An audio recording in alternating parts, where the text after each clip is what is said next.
As the North Korean Communists launched their surprise invasion of South Korea on 25 June 1950, United Nations forces began to withdraw. By early August, UN troops, outnumbered and under heavy pressure, had pulled back to establish a 120-mile defensive perimeter around the port of Busan. The problem that faced the United Nations commander was how to utilize his outnumbered forces so they could break out of the beachhead and take the offensive. Aerial reconnaissance had established that supplies and reinforcements for the enemy were being funneled along two main highways through Seoul, southeastward to the Busan perimeter. After estimating the situation and considering several possible plans of maneuver, General MacArthur decided to make an amphibious attack behind the enemy lines at the transportation and communication hub which centered around Seoul. With the enemy's supply line cut, the 8th Army would be able to break out of the Busan beachhead and launch a simultaneous attack from the southeast. However, before the amphibious attack could be launched at Seoul's port city, Inchon, high-level conferences were necessary. In mid-August, General J. Lawton Collins, Army Chief of Staff, and Admiral Forrest P. Sherman, Chief of Naval Operations, arrived in Tokyo to confer with General MacArthur and his staff. One of their main problems was the selection of troops to take part in the invasion, since the United Nations forces then engaged in Korea were sufficient only for the defense of the Busan perimeter.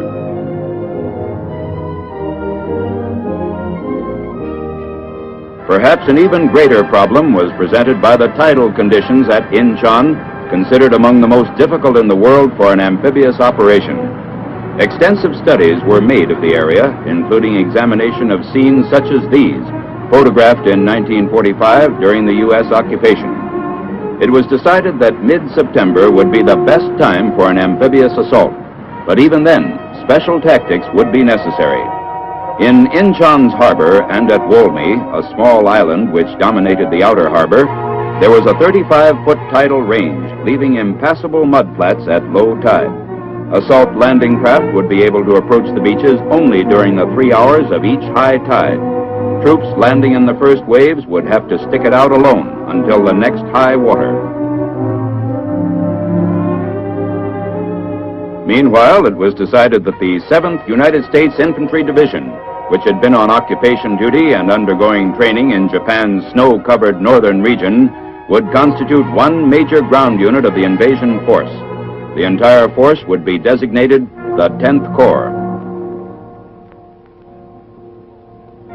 Part of another major ground unit of the 10th Corps came from Camp Pendleton, California. They were members of the United States 1st Marine Division, which was at that time deployed in widely separated areas of the world.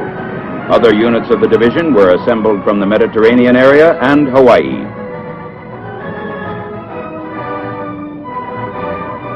Still other 1st Division Marines were already in Korea, helping to throw back the all-out communist attacks on the Busan beachhead.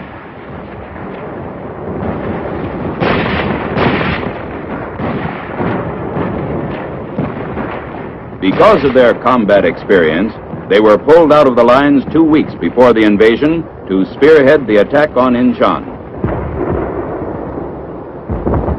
While the invasion force was being assembled, B-29s and other planes of the UN Air Force were softening up the Inchon-Seoul area for the assault.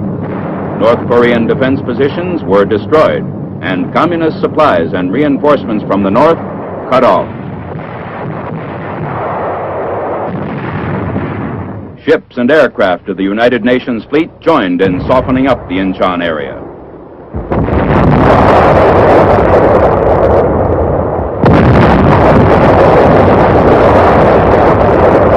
To confuse the enemy, bombardments were directed at other coastal cities, including Pohang, Kunsan, Samchok, and Yangdok. By this time, the ships of Task Force 77, a United Nations armada, had left Japan with its cargo of 10th Corps troops and was nearing the west coast of Korea. Navy crews were getting ready for D-Day. Ground troops were making final preparations to hit the beach. On D-2, 6 UN destroyers closed in to draw fire from Walmey's and Inchon's shore batteries so they could be definitely located. 1,000 yards, 900. As soon as the shore batteries opened up, our destroyers returned fire and moved in closer. The probing action was successful. Every shore battery fired and was pinpointed for later destruction by air and naval bombardment, thus preventing many potential casualties among troop-loaded transports and landing craft. One of the destroyers, the Colette, received direct hits from a shore battery only 600 yards away. The preparations were completed, and this was the invasion plan. At 0600, 15 September, after a pre-invasion bombardment, the 3rd Battalion of the 5th Marine Regiment would land at Walmey and secure the island during the hours of the morning high tide. On the evening high tide at 1800, the remainder of the 5th Marine Regiment and the 1st Marine Regiment would simultaneously attack the city of Inchon from the north and south respectively. These 2 regiments, followed later by the 7th Marine Regiment, would move inland as rapidly as possible along the Inchon-Seoul axis. Their primary mission was to capture the city of Seoul. As soon as possible after the 1st Marine Division was ashore, the U.S. 7th Infantry Division would be landed through the port of Inchon, proceed east along the Inchon-Seoul axis, then turn south towards Suwon to protect the southern flank and establish a line against which the 8th Army could crush the retreating communists. The 1st Korean Marine Regiment would clear captured areas, and the 187th Airborne Regimental Combat Team would be held in reserve in Japan.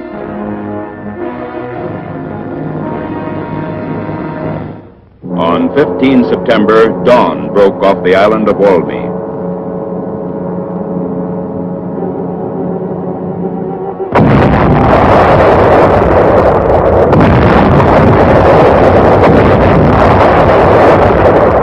Guns of the 262-ship United Nations Armada began their point-blank preliminary bombardment. Tiny Walmey broke into flames as naval gunfire hit enemy ammo and fuel dumps. General MacArthur observed from the command ship. At 0630, the invasion began. 15 seconds before the Marines hit the beach, the bombardment was lifted at Walmey, but continued at Inchon.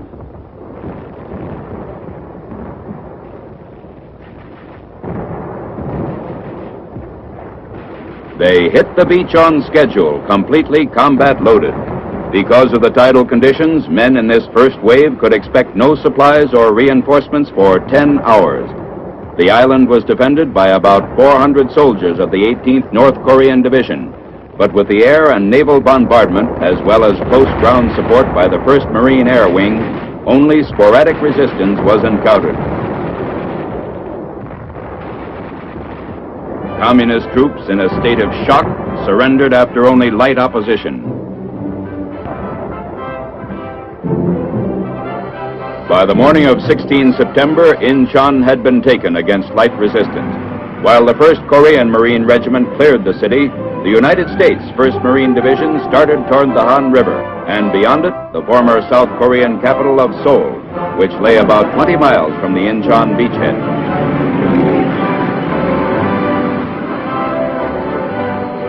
4 miles out of Inchon, they passed burning Russian-made T-34 tanks.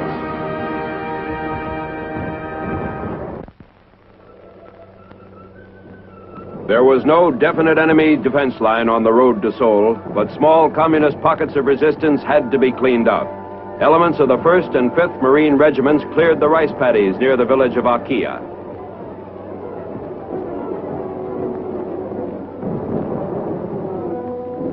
On 18 September, a launch neared shore between Inchon and Seoul.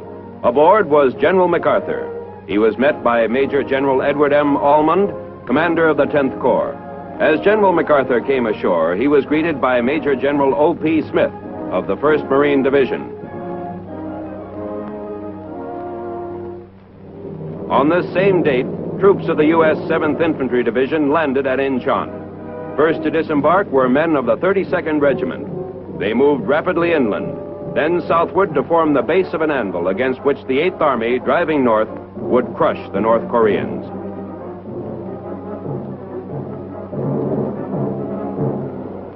Major General David G. Barr, 7th Division Commander, conferred with General Smith to coordinate Army and Marine action.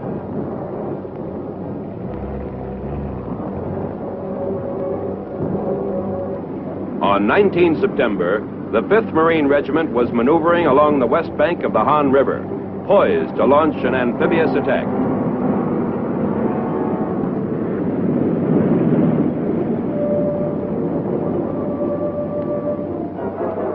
Red defenses were softened before the crossing was attempted.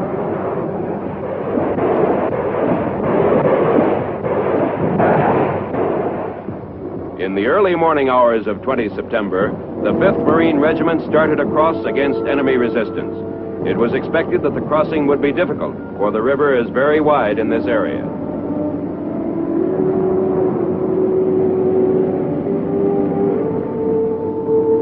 However, leading Marine elements quickly made the crossing. They rapidly established a 6-mile front on the far bank. By mid-morning, all opposition in the landing area had ceased, and remaining Marine elements crossed without difficulty.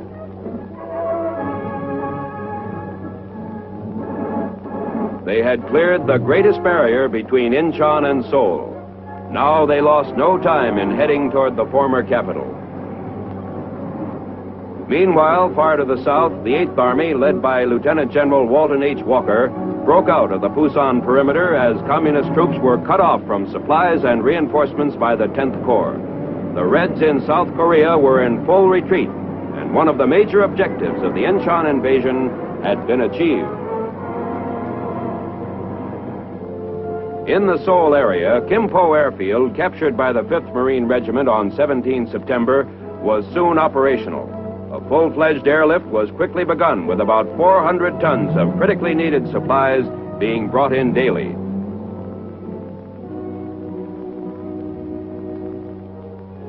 General MacArthur, arriving at the airfield after a frontline inspection tour, again conferred with his combat commanders.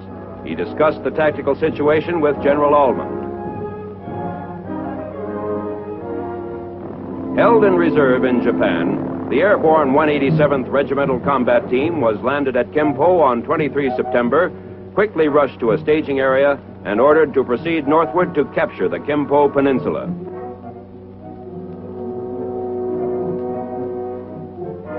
By 23 September, Marines of the 5th Regiment were slowly advancing toward the suburbs of Seoul. When resistance in the suburbs proved extremely heavy, the Marine commander decided to have the 1st Marine Regiment cross the Han in the vicinity of Yangdong-po, east and south of where the 5th Marine Regiment had crossed, then move them into the city through and south of the 5th Regiment's position.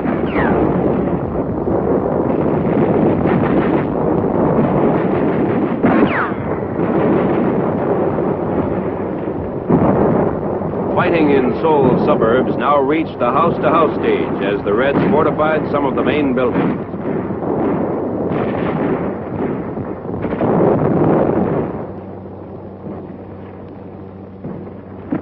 On 24 September, with the Marines still meeting fanatical opposition, General Almond decided to speed the plan for the capture of Seoul by utilizing elements of the 7th Infantry Division to envelop the southern portion of the city.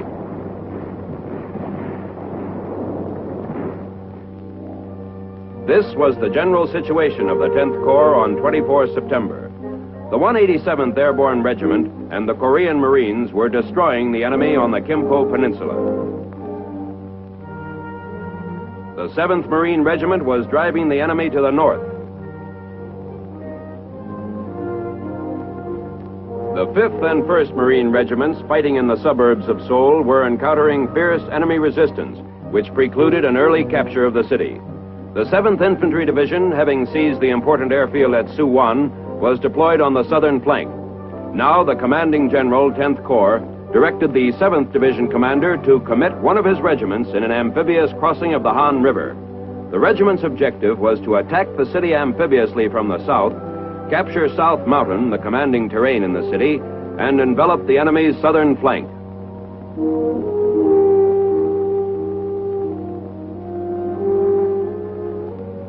The 32nd Regiment, 7th Infantry Division, quickly moved to follow General Ullman's new orders.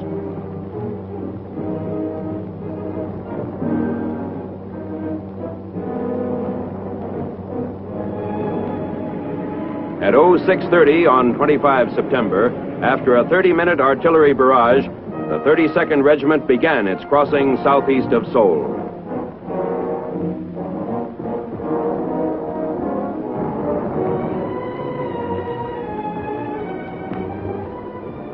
The infantrymen reached the far bank without serious opposition. However, a short distance from the river, they ran into heavy small arms and machine gun fire.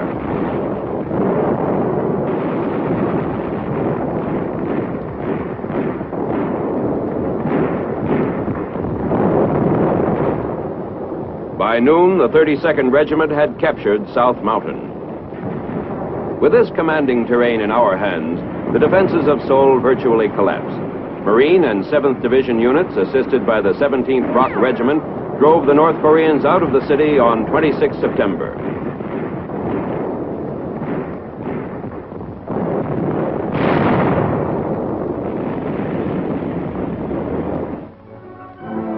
On 27 September, 7th Division troops waited near Osan for a flying column of the U.S. 1st Cavalry Division. As these 10th Corps and 8th Army soldiers linked up, thousands of communists were trapped. The anvil and the hammer were joined. In the Republic of Korea's war-scarred capital on 29 September, General MacArthur participated in Seoul's liberation ceremony. To Dr. Syngman Rhee, South Korea's 75-year-old president, the UN commander restored the city. With the 8th Army moving through its position, the 10th Corps was relieved of all tactical responsibility on 7 October. In 22 days, it had completed its job in the Seoul area and was on its way to another amphibious operation.